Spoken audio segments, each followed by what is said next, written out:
Umaga pa lang ay lubhang nagalak na ang mga taong nakikiisa sa Danway Mission dahil makakasalamuhan nila sina Engineer Danilo Bailon, Among Ed Panlilio at Pastor Junior de los Santos ng District 2, Porac, Pampanga.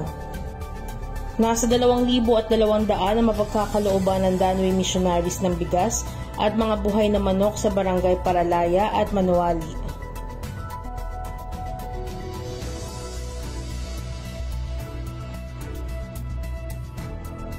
Samantala, ang mga toda naman ay natuwa dahil nagkaroon sila ng tarpaulin ni na Engineer Danilo Bailon at Among Ed Panlilio.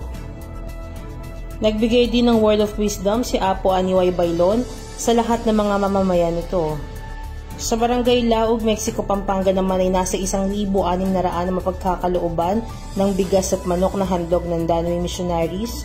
Maaga pa lang ay dumagsa na ang mga senior citizen at mga residente sa nasabing barangay.